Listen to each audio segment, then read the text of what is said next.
Advertencia. Este programa, sus componentes y posibles invitados no tratan de expresar ideas políticas ni religiosas. En este programa solo divulgamos hechos históricos y relatamos leyendas, sin ningún posicionamiento político, ni religioso, ni social.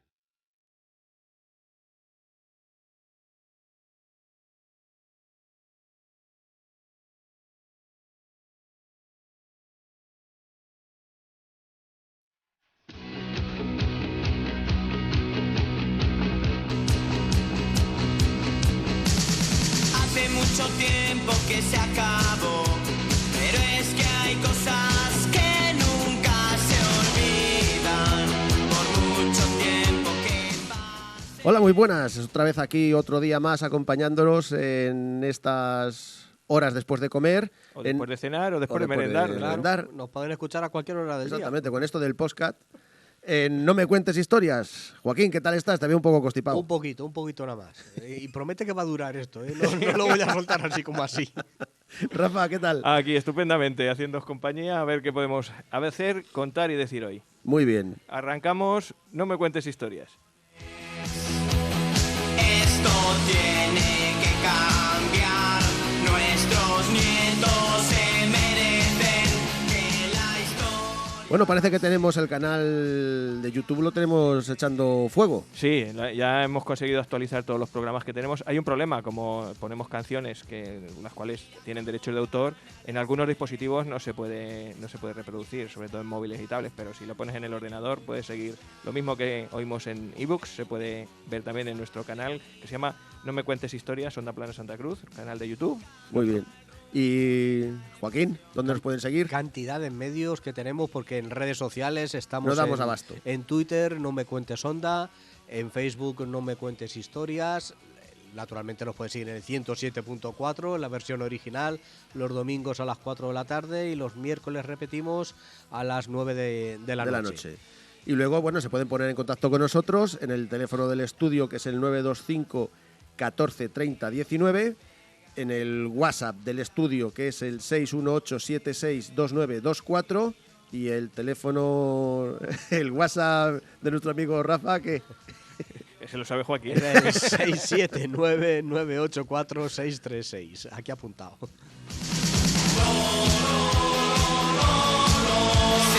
Seremos de nuevo un imperio. Bueno, pues nuestro programa se titula hoy Fabricamos un fantasma, el experimento Philip. Y... Que no tiene nada que ver con las televisiones y eso. Nada. No. Lavadoras, Philips, televisiones. Nada. Y Rafa, ¿de qué nos vas a hablar tú hoy? Yo, como al final llevamos mucho tiempo que no me habéis comprado lo de los papas y los concilios, pues lo he quitado directamente. Ya os lo contaré yo cuando me dé la gana. El otro día. Así que, mirad, tengo 3 temas. Unos cortitos, otros más largos y uno más extenso. Os dije ya, porque habéis otros programas, que podía hablar de la historia del calendario, los distintos calendarios. Eso es uno, es un tema que nos podemos explayar bien. Pero luego tengo preparado uno que le va a gustar mucho a Joaquín, que es las cosas de Carlos V. Ese mola. ¿Qué cosas tenía Carlos V? Sus rarezas. Sí, seguro. unas cosillas, más o menos. He cogido los libros de Nieves con Costrina, 2 libros que tiene sobre anécdotas. Y Carlos V, Carlos I de España. Exactamente. Lo llamamos quinto, pero Sí. bueno. Y luego también tengo uno que se llama Pedruscos. Pedrusco. Hay piedras por ahí bastante interesantes Pedruscos. que podemos hablar Guijarros. de pedruscos. Así que luego ya me decís de qué queréis que os hable, ¿vale? Muy bien. ¿Y tú, Joaquín? Pues yo voy a hablar nos vamos a acordar de Ruy González de Clavijo, que es un embajador de la Edad Media que llegó a la mítica Samarcanda. Os contaré más despacito. Muy bien. Bueno, pues ¿Visto lo visto? empezamos con la perla Al negra. ataque. Se olvidan por mucho tiempo que pase. 1582, el sol no se ponía en nuestro imperio. Me gusta mucho esa frase. Con los Austrias y con los Borbones perdimos.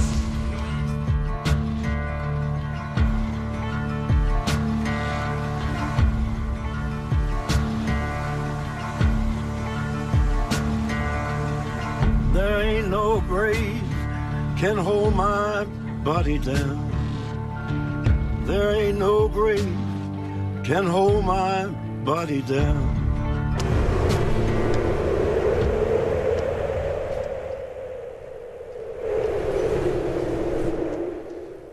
Sócrates, el filósofo griego del siglo V-IV a.C., tenía su daimon sobre su hombro izquierdo. Era un daimon bueno que le servía de inspiración. Nuestra querida Alessandra David-Nel, del siglo XIX-XX después de Cristo, hablamos el programa pasado de ella, galardonada con la Cruz de la Legión Francesa y Medalla de la Sociedad Geográfica de París, mujer muy respetable que, según nos narra y comentamos ya, como he dicho antes en el programa anterior, creó un tulpa. Ya explicamos lo que es un tulpa. Es una creación de un ser material a partir de una disciplina mental. Bueno, pues cuando recibió estos premios, alguien le preguntó sobre el tulpa.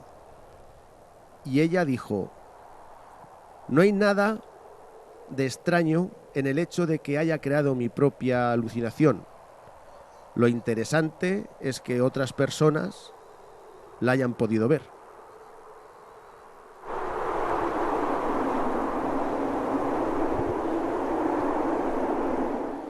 Muchos de los investigadores de lo paranormal creen que los fenómenos poltergeist, que consisten en mover y levitar objetos, junto con golpes, sonidos y otros fenómenos inexplicables, son producidos por nuestra propia mente. En 1972, un matemático decidió iniciar una investigación con el fin de averiguar si con el inconsciente colectivo se podría dar forma y materializar un fantasma. Esta investigación se llamó Experimento Philip.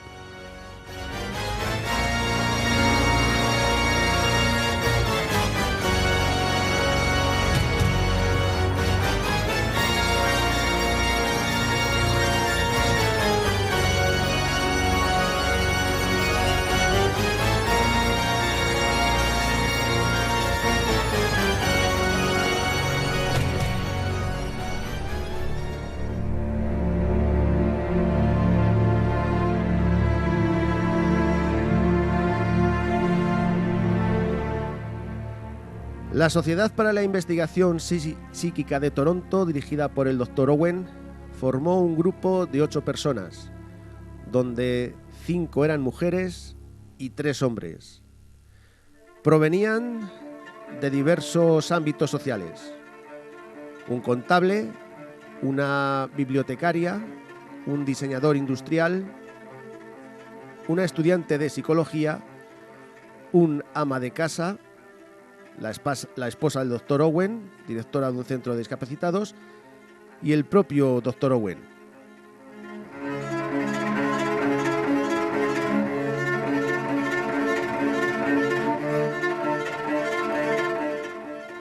Todos ellos creían en fantasmas, independientemente de que sean seres fallecidos, alucinaciones o un fraude. Y si era una alucinación, ¿se podría crear voluntariamente? Ninguno de ellos tenía ninguna capacidad psíquica y para evitar invocar a un fantasma de verdad, decidieron crear uno propio.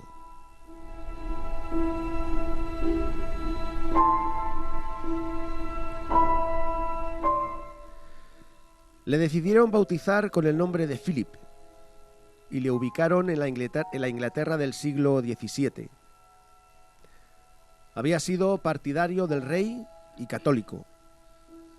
Casado con Dorotea, esta era muy hermosa, pero fría y frígida.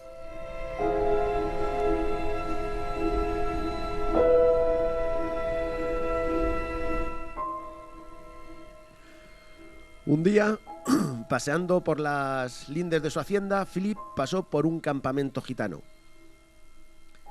Y allí se encontró con una hermosísima joven cíngara, de ojos oscuros y cabellos negros brillantes. Margot se llamaba, y se enamoró de ella.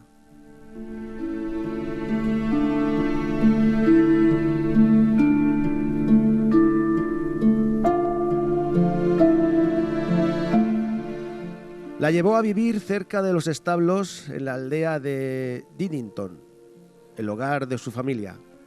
Por un tiempo mantuvo su nido de amor en secreto, pero Dorotea, al final, se dio cuenta de todo y acusó a Margot de brujería y de quitarle a su esposo.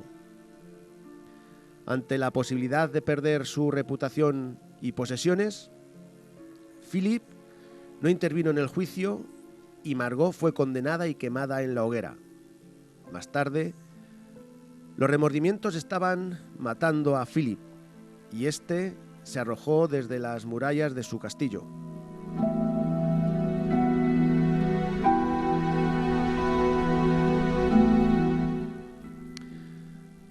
Para los propósitos del experimento, decidieron que Philip se había reencarnado varias veces desde entonces, una vez al siglo, para ver si Margot había hecho lo mismo y así poder volver a estar juntos. Recordad que lo que estoy diciendo es una creación del grupo La Historia que os he contado sobre Philip.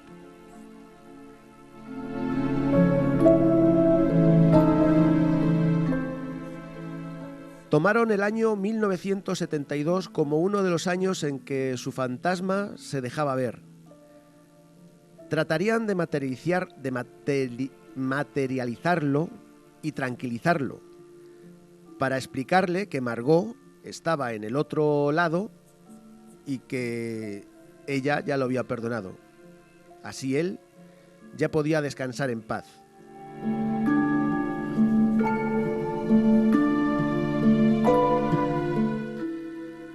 Vuelvo a repetir que, como he dicho antes, todo, excepto el lugar de Diddington, en Inglaterra, era pura invención.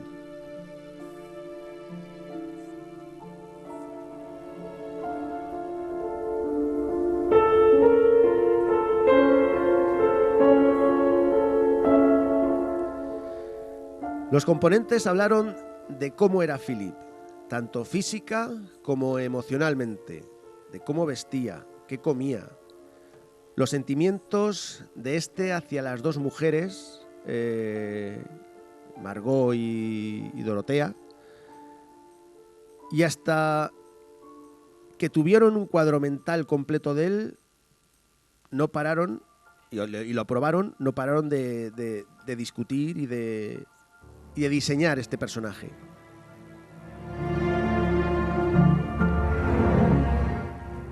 Se llegó hasta hacer un dibujo de Philip que colocaban delante de ellos cada vez que pensaban en él. Y empezaron a trabajar sobre esta historia, sentándose en círculo y haciendo meditaciones de 10 minutos, aumentándolo a media hora.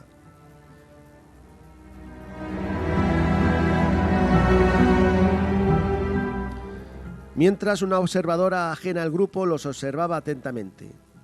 Esta observadora llegó a observar extrañas neblinas, auras de colores que se formaban alrededor de cada miembro.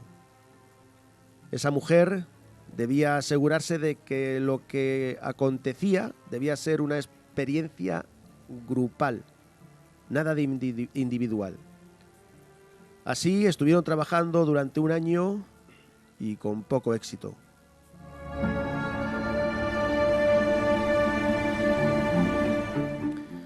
Pasado el año cambian de estrategia. Harían una sesión espiritista al más puro estilo victoriano. Y haciéndolo así, empiezan a obtener resultados.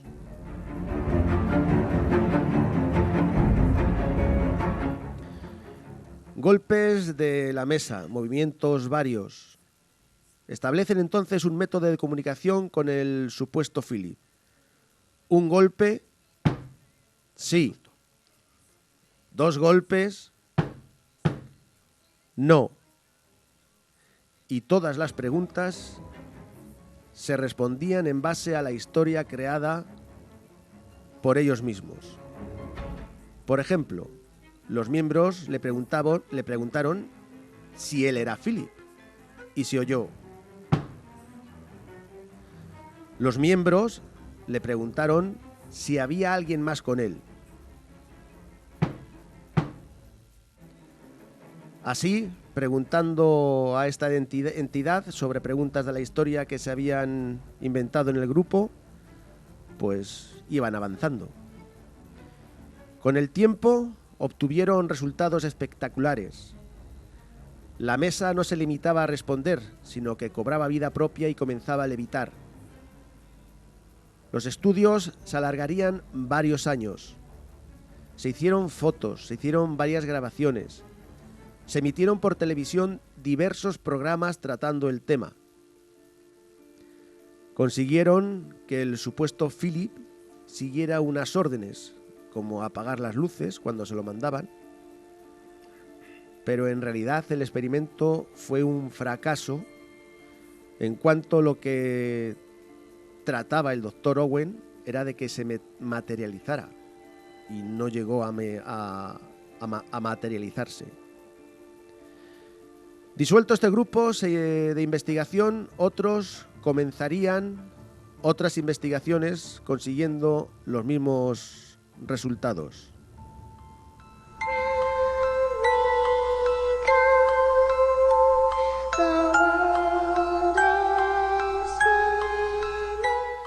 Muchas teorías envuelven estas investigaciones y muchas preguntas afloran. ¿Es sugestión? ¿La mente tiene el poder de materializar nuestros pensamientos? Sócrates lo consiguió. Alexandra David-Néel y los lamas lo consiguieron, según parece. ¿Es todo una farsa? Si el poder está dentro de nosotros, si la fe mueve montañas, deberíamos de tener cuidado con lo que pensamos, pues si visualizando lo bueno creamos o proyectamos cosas buenas, no deberíamos visualizar cosas malas.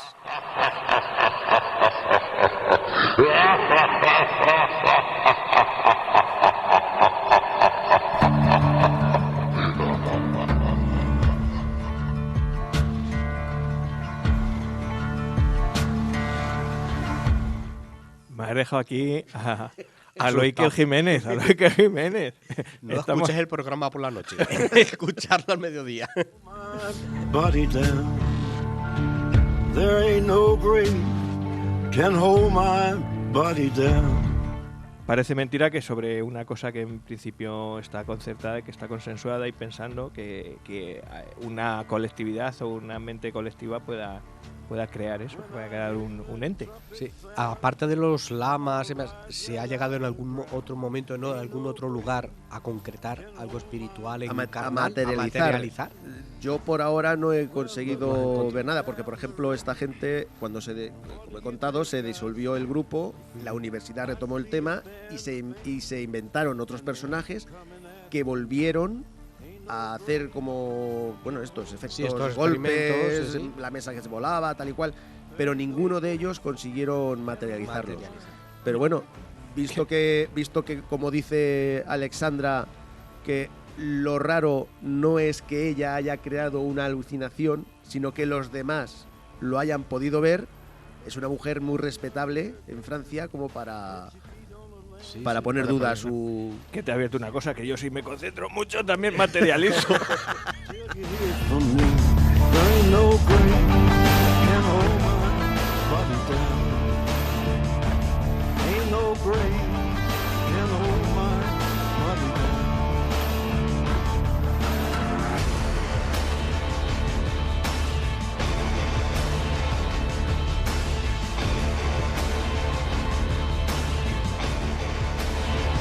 There ain't no grave can hold my body down.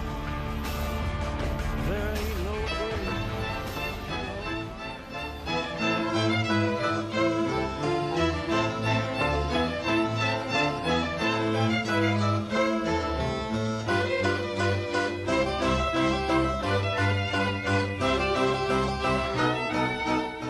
Bueno, pues después de este canguelo que hemos cogido, ¿qué queréis que os cuente yo?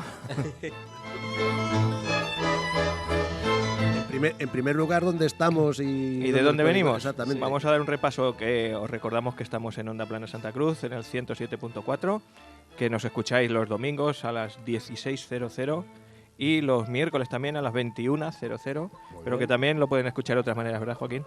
Los pueden escuchar ya en YouTube, como en el canal No me cuentes historias, Onda Plana Santa Cruz, exactamente.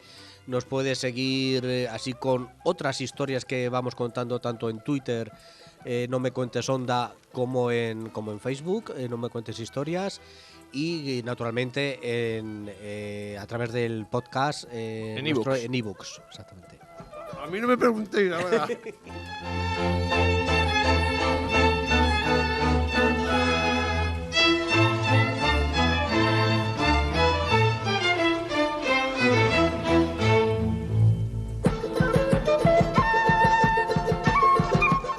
Bueno, pues yo tengo, como os dije al principio del programa, 3 asuntos.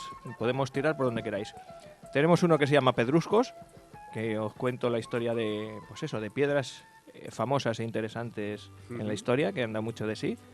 O podemos tirar por las cosas que tenía Carlos V, las buenas y las malas, en plan un poquito de risa humorística. Yo la patatita me toca con ese tema. Y si no, nos vamos con la historia del calendario, que también hay mucho que contar. Y también hay que decir que el calendario actual, que los españoles fuimos los que pusimos el inicio de la primavera el 21 de marzo. El 21 de marzo, exactamente. Así que, por donde me digáis.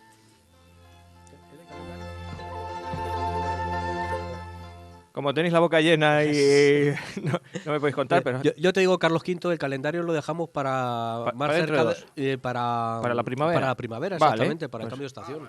Bueno, pues entonces, las cosas de Carlos V.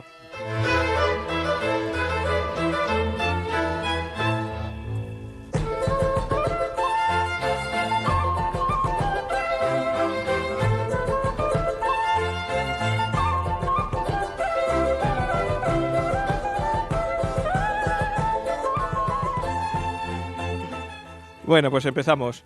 He de decir, como he dicho antes, que estas historietas están sacadas de 2 libros de Nieves con Costrina que se llaman Y se armó la de San Quintín, uno de ellos, y otro Pequeñas historias de la historia.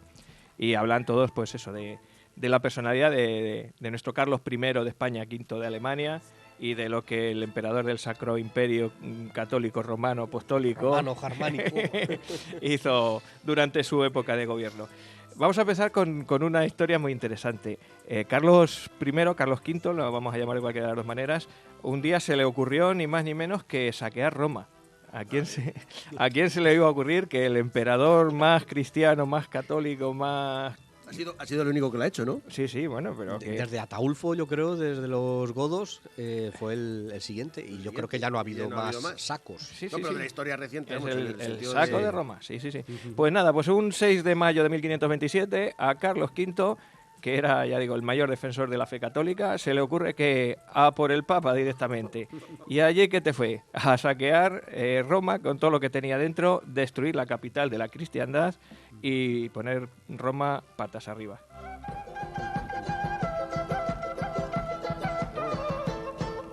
Bueno, pues Carlos V atacó Roma, apresó al Papa, lo cogió preso. Y eso que el Papa en teoría es inviolable, pues él lo cogió y lo apresó. Y es que Carlos V entonces mandaba mucho, mandaba pues prácticamente... Es que el Papa era un tocanarices. Claro. Las cosas como ¿De dónde viene la cosa? Lo iba buscando, sé que lo iba pidiendo. ¿De dónde viene la cosa? Pues que Carlos V no se lleva precisamente bien con Francisco I, el rey de Francia, ¿verdad? Y entonces, como el rey de Francia estaba un poco celosillo, porque Carlos V cada vez tenía más posesiones, se alió, llamó a Clemente VII, que era el Papa, y le dijo, oye, vente para acá, que este no puede mandar tanto. Vamos a ver si le cogemos y le tocamos un poquito las narices. Y entonces formaron lo que se llamó la Liga de Coñac, o la Liga Clementina, por el Papa Clemente, para quitarle sobre todo los territorios italianos al emperador. Pero Carlos V dijo, ¿qué leche? ¿Vais a venir aquí? Aparco la fe, aparco la cristiandad y os vais a enterar. Así que movilizó a 35.000 hombres y todos para Roma, dale caña al Papa.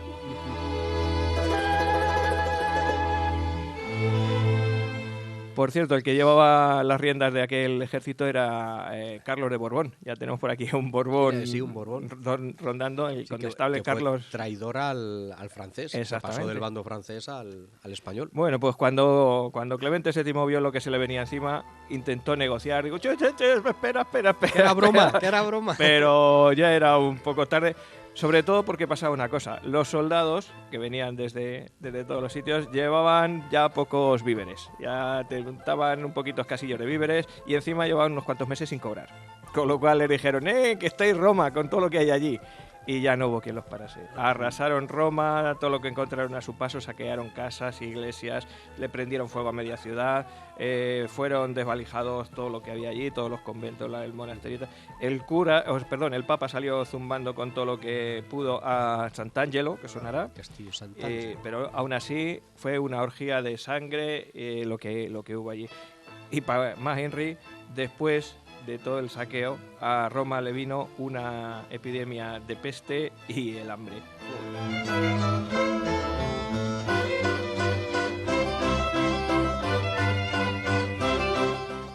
Pero en fin, lo que son las cosas. Al final, Carlos V y el Papa tan amigos. El Papa tuvo que pagar su propio rescate, se salió, y a Carlos V, que le interesaba mucho tener al Papa de su lado, le perdonó, porque ahora os cuento otra de Carlos V.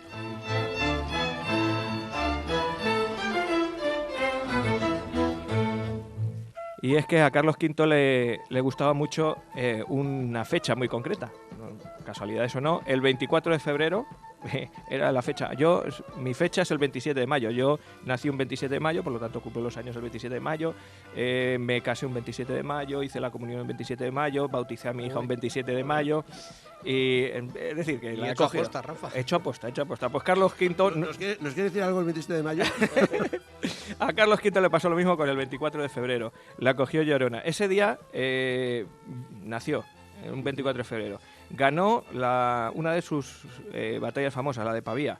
Nació su quinto hijo, uno que tenía fuera del matrimonio, un tal Don Juan de Austria, no sé si os suena. Sí. Y fue igualmente la fecha en la que inició su retirada a Yuste.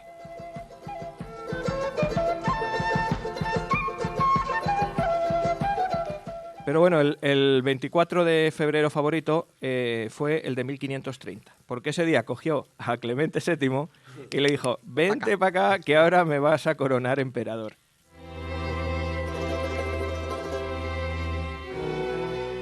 Así que después de la que tuvieron, el Papa tuvo que tragar.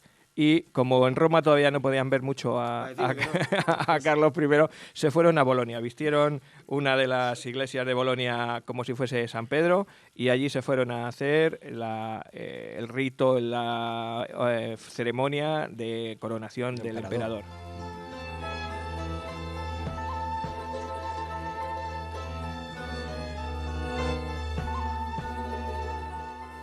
Bueno, pues allí en la iglesia de San Petronio de Bolonia, pues el Papa cumplió con su papel sometido, le entregó a Carlos la espada, la que daba los derechos de guerra, le entregó también el cetro y le entregó la bola del mundo como poseedor de todas las cosas. Así que ahí estaba don Carlos I, don Carlos V. Quinto. La coronación era por el quinto. Por el quinto, primero como es la emperador. nomenclatura española. Entonces, quinto. Y pasó una cosa muy curiosa. Tanto adornaron las iglesias y tanto boato le dieron a la iglesia de San Petronio que hubo muchas prisas por hacer las obras y poner. Entonces aquello era un decorado inmenso y hubo un pequeño castigo divino. Y es que hicieron una pasarela desde el palacio hasta la iglesia, una pasarela para que todo el mundo viera desfilar al emperador. Y esa pasarela, que estaba mal hecha, cataplum, no le pilló al Papa de milagro.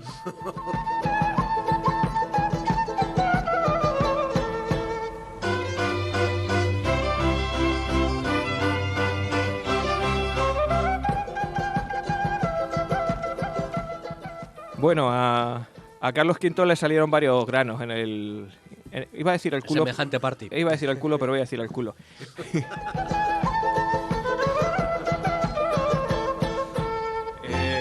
Unos de los que amenazaban el perfecto conglomerado de la espada y la cruz de Carlos V, por supuesto, eran los luteranos. Los protestantes eran eso, protestones.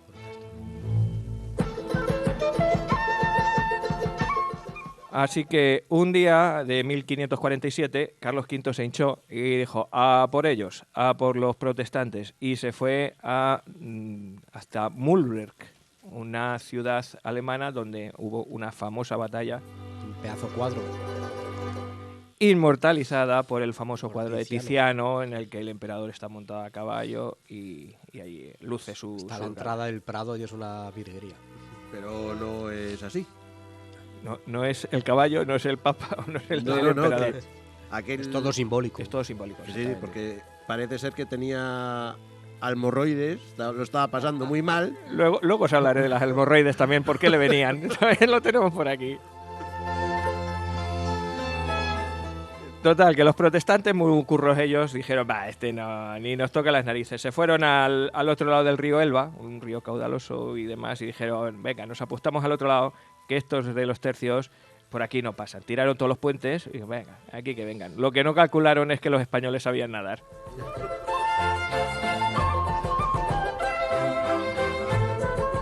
Así que en plena noche el emperador y su soldadesca cruzó el río Elba, pilló por sorpresa al enemigo y fueron capturados pues todos los príncipes cabecillas y Carlos V. Entonces pensó, ya me he cargado a los protestantes. Qué lejos estaba eso. Eso se llama encamisada. Sí, sí. Iban con camisas blancas para atacar tipo almogávares a las 5 de la mañana y sorprender lo mejor del sueño. Pues lo sorprendieron y Carlos V se creyó que había acabado con los protestantes.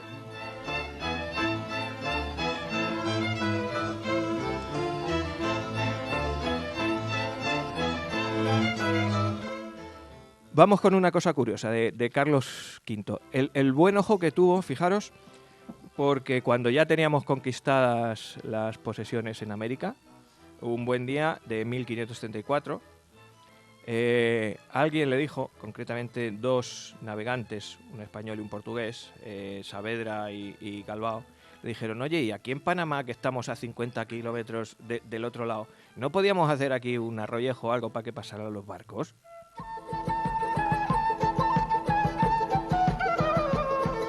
Y sí, Carlos V se lo tomó al pie de la letra y dijo, pues esto no está mal pensado, vamos a ver qué podemos hacer. Así que le pasó la patata caliente al regidor de Panamá, a Pascual de Andagoya, y le dijo, anda, hazme un estudio topográfico, estamos hablando de 1534, a ver cómo podemos llegar por aquí al otro lado del río, al otro lado del Que mar. había que dar una vuelta de 1000 demonios. Claro. Andagoya se mordió la lengua por no morderse, van a hacer una rima, y dijo, venga, ahora vamos a ver. De todas maneras, emitió un informe totalmente desfavorable. Argumentó, lógicamente, que la mano de obra que se necesitaba en aquella época para hacer eso, que era gigantesca y que no había dinero en el mundo para realizarlo. Así que el proyecto no se materializó porque los españoles no tenían entonces los medios. Pero ocurrió una cosa, durante el estudio topográfico los españoles crearon caminos para hacer las rutas y además los empedraron, pusieron caminos por donde podían pasar. Curiosamente esos caminos coinciden con lo que es actualmente el Canal de Panamá, o sea que el ojo de Carlos V no era tan mal. Desencaminado no iba, ¿no?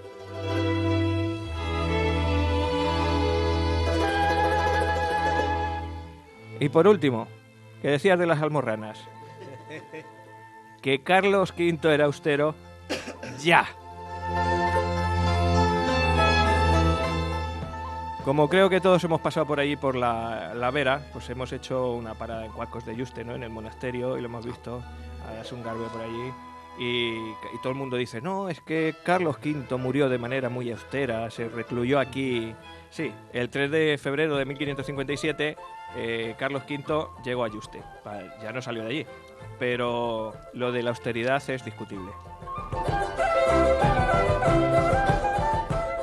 Primera cosa, Carlos V no se instaló realmente en el convento, no, se hizo un chalecito.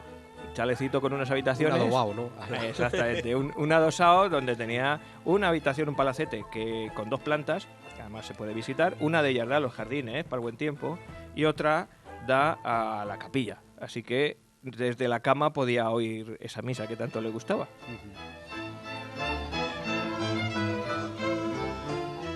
Mantuvo en servicio a 22 personas y además ordenó un casting de monjes que cantaran bien para seleccionó 38 para que le dieran el recital todos los días de cante gregoriano y demás. Y lo de enfermo, que estaba muy enfermo, pues claro, ¿cómo no va a estar? Pues sí, se llevó... Primero comía todo lo que no podía comer. se pegaba unas cenas pantacruélicas, tenía almorranas de lo que tragaba. Se llevó, construyó una bodega y se llevó a maestros cerveceros para tener la cerveza fresquita y bien hecha, recién hecha todos los días. Alemán, ¿eh? Le Se pegaba nota. al vino, a la cerveza, al aguardiente y la destilería no paraba. Y además todas las cenas eran con dulces, con mermelada y con melón, con mucho melón. Que murió de gota, dicen. Además, Carlos V se enfadaba cada vez que no le llegaban las cosas, como si la autovía de Extremadura estuviese como ahora. Como ahora. Así que en ese ambiente tan austero, y ya terminamos, es donde el pobrecito de Carlos V murió allí en Yuste. Así que bendito y pobrecito Carlos V. Le voy a romper una lanza, hombre. Dale, Austria, Que dale. si no lo digo, no me... Dale, dale. Sí, todo eso es cierto, Rafa. La cosa ahí, poniéndolo en contexto, era el rey más poderoso del mundo. Efectivamente. Podría haberse quedado y haberse hecho su castillo magnífico en Madrid, su Versalles de Madrid, y no, se fue a donde daba Cristo las Tres Voces, donde daba la vuelta al aire, en medio de Extremadura, y se hizo 2 habitaciones. El emperador de Europa que dominaba medio mundo. Tú esto lo comparas con la monarquía inglesa, Sí. que en aquel entonces eran 4 piojosos, porque eran 4 piojosos, no más, y dice, coño, ¿no tenía un mayordomo que le metía el codo y le calculaba la temperatura del baño a 21 grados y medio, como el rey inglés? Que sabes que sí, Sí, sí. Que claro que se cuidaba y que la gota le venía de comer lo que no tenía que comer y mucho. De ahí el austerismo, el ser austero. Austero, no hables con la boca llena, Austero.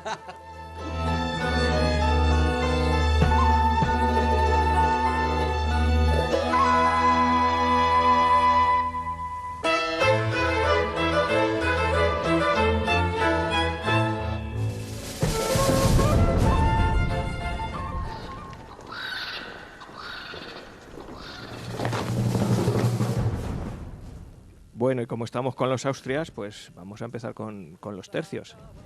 Así que... Oye, antes, si queréis, decimos que seguimos estando aquí en Onda Plana Santa Cruz, en el 107.4, que también estamos en Onda Plana... Decimos los teléfonos en un momento, si quieres. Venga, Venga, pues el teléfono de la emisora, el 925-143-019, o el WhatsApp 618-762-924. Estos son los teléfonos de aquí de la emisora. Nuestro WhatsApp del programa, el 679-984-636. En redes sociales, estamos en el Twitter, que lo pilota Rafa, y en el Facebook, que estoy yo mismo. Tu hermano muere por tu reino, vive por la paz en este gran imperio. bueno, ¿y de quién nos acordamos hoy?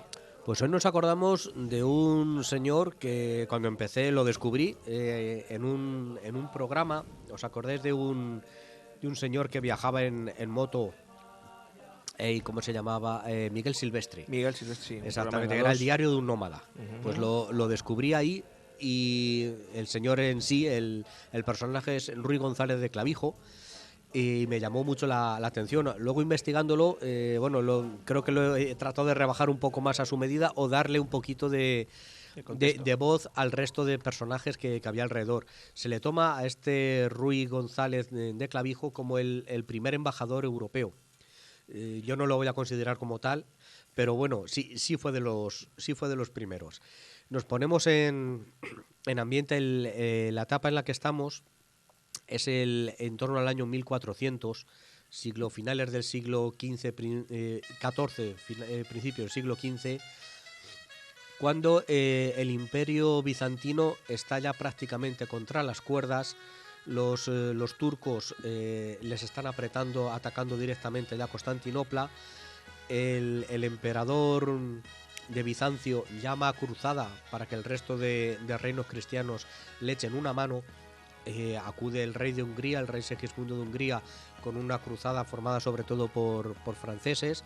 Son derrotados de forma estrepitosa en la batalla de Nicópolis, que está por ahí cerca de Constantinopla, por el sultán Bayaceto. Lo estoy mirando porque soy incapaz de aprendérmelo. Un sultán bastante cruel y con las ideas muy claras de que había que tomar Constantinopla, que era la llave de la puerta de Europa. los países europeos se movilizan y tratan de buscar otros aliados. Y como dice el refrán, el enemigo de tu enemigo es tu amigo. Entonces se enviaron embajadas al otro lado de los territorios musulmanes. Vamos buscando a los mongoles. Eran los mongoles los grandes enemigos realmente de los musulmanes. Desde Gengis Khan para acá les dieron muchísima caña, los hicieron retroceder mucho en sus territorios. La ruta de la seda fue gran parte controlada por estos mongoles, y nace ahí la historia de esta embajada que partió rumbo hacia Tamerlán.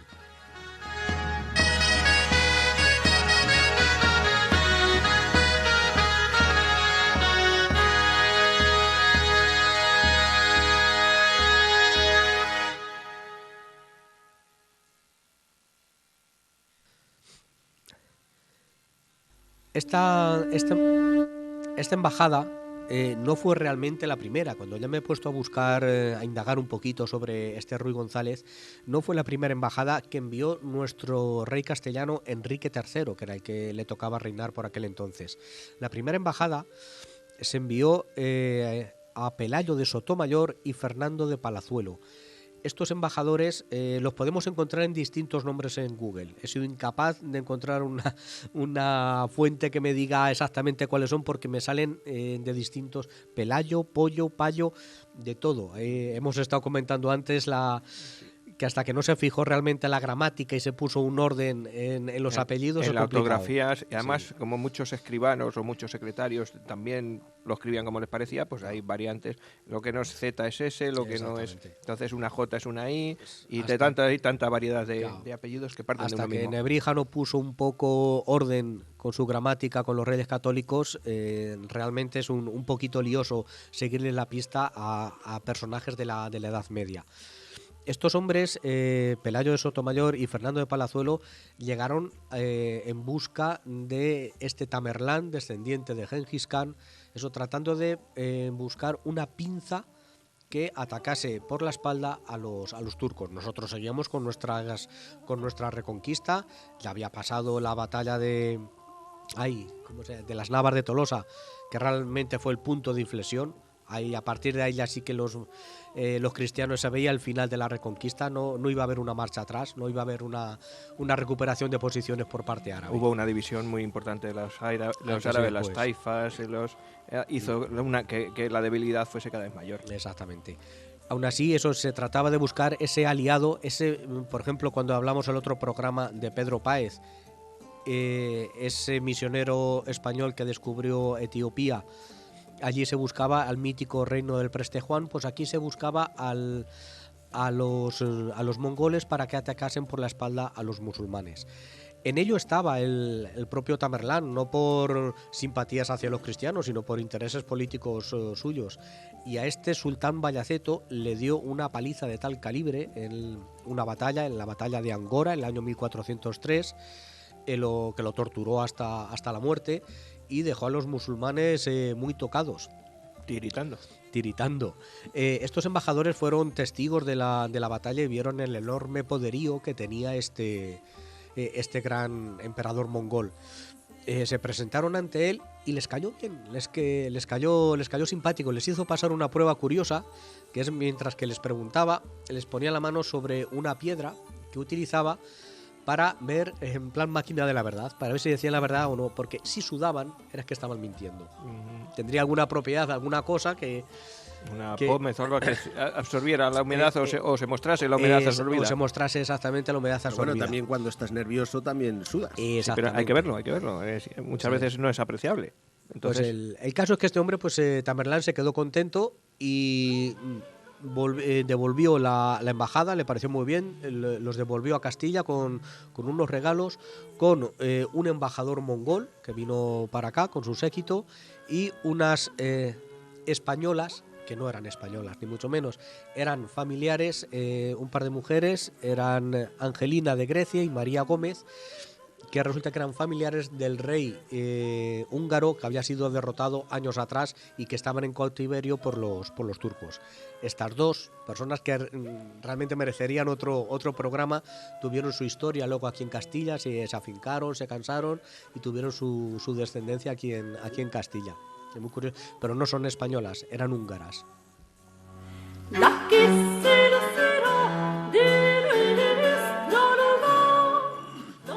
Y a partir de ahí nace la segunda embajada, la que sí protagoniza nuestro Ruy González de Clavijo. ¿Por qué es más importante esta embajada? Porque esta sí que se documentó fielmente y hubo un libro detrás.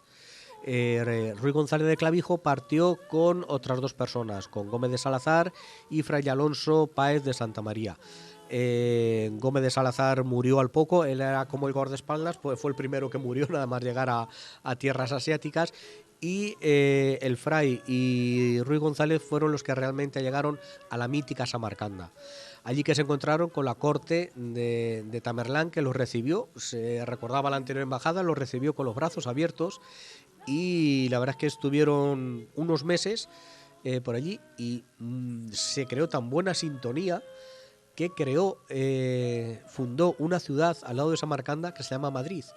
Y puedes encontrar lo que hoy es un barrio, porque ya Samarcanda creció y absorbió esta ciudad. Hay un barrio en Samarcanda que se llama Madrid, en medio de Asia, del actual Uzbekistán. Tiene incluso en un observatorio astronómico que hizo uno de los hijos de Tamerlán, ya años después de la visita de esta embajada, un observatorio astronómico decorado como con la visita, rendiendo pleitesía de estos nobles castellanos a su padre Tamerlán, y viene decorado el friso, es decir, que causó impresión, resultaría exótico, entiendo yo, la llegada de unos señores de Allende los Mares, que sí es verdad que los agasajaron y más, los tomaron en serio hasta cierto punto. El reino de Tamerlán era como 50 veces más grande que Castilla, muy belicosa, muy peleona, pero al fin y al cabo chiquitita, es lo que era. Pero el reino de Tamerlán además estaba ocupado en otros menesteres. Estaban pensando ya en invadir China, que era lo que tenía entre ceja y ceja. Más cerca. Anda, que es pequeña. Exactamente. Y la historia la cambió la muerte repentina de Tamerlán. Si Tamerlán hubiese vivido más años, tal vez los árabes hubiesen encontrado con un segundo frente y tal vez no hubiese caído Constantinopla como cayó 50 años después. Pero bueno, eso ya es parte del reino de la elucubración. El alcama sales cantando con un puño. Acabo de poner una foto aquí en la tablet porque la música que estamos oyendo, que seguramente a alguno le suene, es de una artista que se llama Ana Alcaide, que estuvo hace poco tiempo aquí en Santa Cruz. Esta canción es Luna Sefardita, en Samarcanda. Y le estoy enseñando a Joaquín, Juan no lo ve porque está aquí un poquito detrás, una de las fotos de ese concierto que fue maravilloso. ¿Estáis escuchando? Y es total casualidad, ¿eh? Sí, He cogido la música de fondo porque me llamó la atención, me gustó mucho y no sabía que había actuado. Ana Alcaide, que es una madrileña afincada en Toledo, se fue una vez, según nos contó en ese concierto, de Erasmus a Suecia, y allí se encontró con esta viola de teclas que decidió aprender a tocar y desde entonces hace canciones como esta que estamos oyendo. Es más música sefardí. Sí. Que además la música sefardí medieval no tiene nada que ver con este instrumento, pero la verdad es que la adaptación es muy, muy, muy, muy bonita. Bueno, seguimos con tu Samarcanda. Sí, ya de regreso nuestro Ruy González de Clavijo pues ya se afincó en Madrid. El rey lo premió, lo nombró chambelán, que es una especie de ministro sin cartera, pero bueno, que le aseguró ya la vida. Y bueno, se conserva su casa, que está en la Plaza de la Paja, y está enterrado en San Francisco el Grande, que se ha mantenido un poquito, se le puede seguir la traza de la vida de este hombre. Y sobre todo, ya te digo, me llamó muchísimo la atención. Luego os colgaré las fotos en el Facebook, de cómo lo descubrió Miguel Silvestre en este diario de un nómada. Allí te encuentran las placas de la calle, la placa Ruy González en el barrio de Madrid. Muy, muy curioso, por lo menos me llamó mucho la atención. Quería recomendar en cuanto a viajes, Siempre tengo en la mente recomendar un libro y luego se me va de la cabeza, me pongo a hablar y se me va. Que otros días vamos peor de tiempo, hoy que vamos un Exactamente, poquito hoy que más vamos sobrados. un poquito más holgados. Pues os quería recomendar dos. Uno es En busca del unicornio, de Juan Eslava Galán. También es un escritor que me encanta. Es una historia total de ficción basada en un viajero de la Edad Media. Está basado en un viajero que va en busca del unicornio, que sabéis los poderes que tiene el cuerno del unicornio, afrodisíacos. Por eso se extinguieron. Para su rey, de cara a ver si su rey Enrique el Impotente era capaz de tener descendencia. Y son todas las aventuras que le pasan en África, contado en castellano antiguo, que es realmente lo que más me gustó Qué maravilla. de este libro. Y luego hay otro que es una auténtica joyita, es León el Africano, del escritor franco-libanés Amil Malouf, que es una auténtica gozada, Yo recomiendo muchísimo este escritor, Amil Malouf. Es la síntesis entre Oriente y Occidente y tiene una serie de libros de verdad que no tienen desperdicio. Y en cuanto a aventuras, León el Africano, también ambientado en la Edad Media. Pues qué chulo.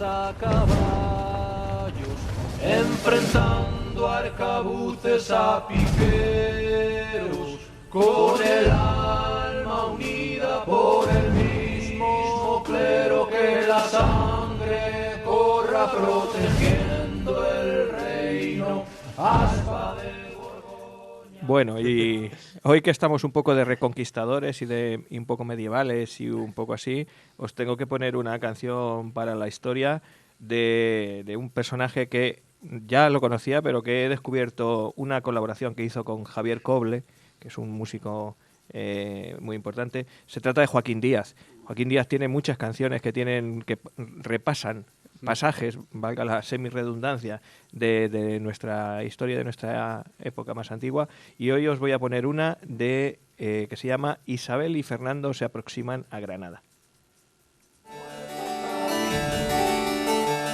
Mensajeros han entrado al rey chico de Granada. Entran por la puerta Elvira, entran por la puerta Elvira y paran en el Alhambra. Ese que llega primero, Mohamed Cegri se llama. Herido viene en el brazo, herido viene en el brazo de una muy mala lanzada. Y así como ante él llegó, de esta manera le habla, con el rostro demudado, con el rostro demudado, de color muy fría y blanca.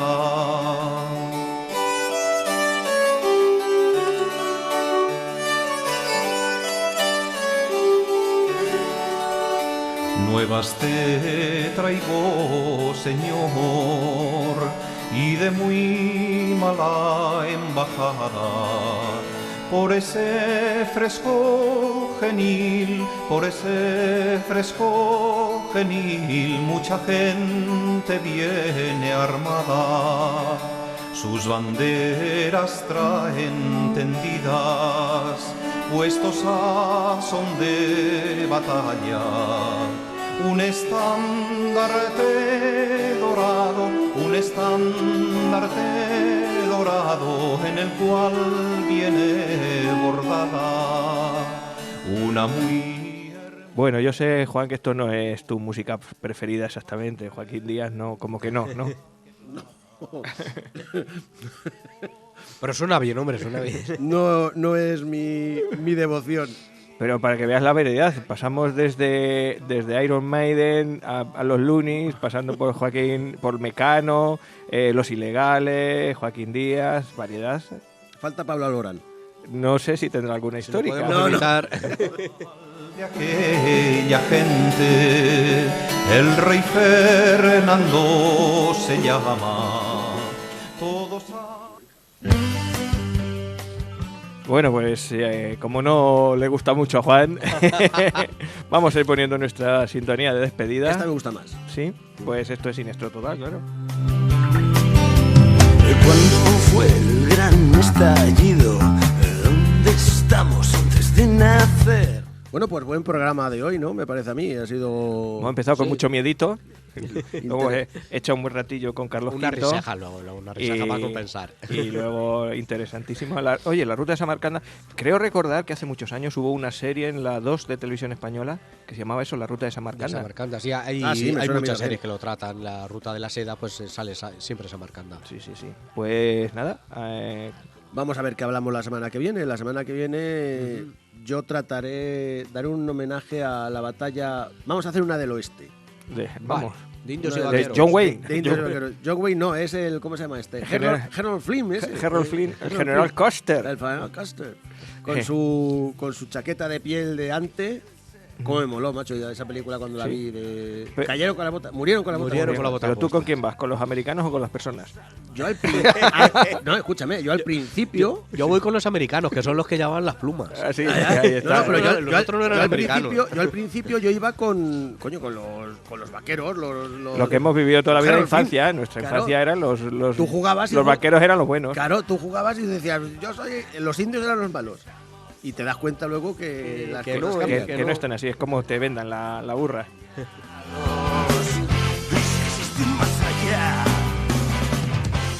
Bueno, pues si tú vas al oeste, yo me quedo aquí en Santa Cruz. Llevo ya 3-4 semanas dándole un buen repaso a un libro. Ya lo conocía de oídas, pero resulta que es un libro que además está gratuito porque lo ha digitalizado Google y se llama, habla sobre el sínodo que se celebró en Santa Cruz en 1741, que congregó a todos los párrocos. Estás hablando de espárragos. Párrocos. Todos los subconsciente. párrocos, curas y demás jerarquía eclesiástica de la Orden de Santiago, del priorato de Uclés, sobre todo.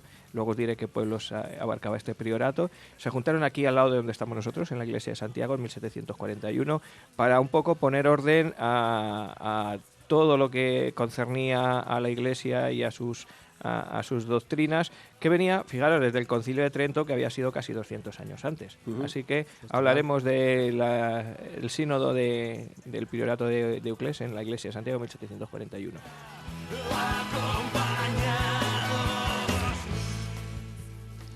Y yo mismo, pues recordaremos un personaje que ha salido en los medios últimamente, muy a pesar suyo. Recordaremos y pondremos un poquito en valor la figura de Blas de Lezo, medio hombre, y arrojar un poquito de luz para que se sepa realmente quién fue este gran conquistador para algunos. Hablamos de una manera totalmente objetiva, lo que son los datos históricos. Datos históricos, fechas y hechos. ¿Dónde estamos antes de nacer? ¿Dónde está el eslabón perdido? ¿Dónde vamos después de morir? ¿Qué son los agujeros negros? Se expande el universo, es cóncavo convexo. Bueno, pues os esperamos entonces, os emplazamos para la próxima semana, para el próximo domingo. No antes sin recordaros que el miércoles que viene también tenemos programa, repetiremos este mismo a las 9. Y si no, pues en el siguiente, que hablaremos de todo lo que os hemos dicho, todos los temas que hay en este programa que se llama No me cuentes historias. Así que, Juan, Adiós. Hasta la próxima. Hasta la próxima semana. Joaquín, cuídate de tu constipado. A ver si soy capaz.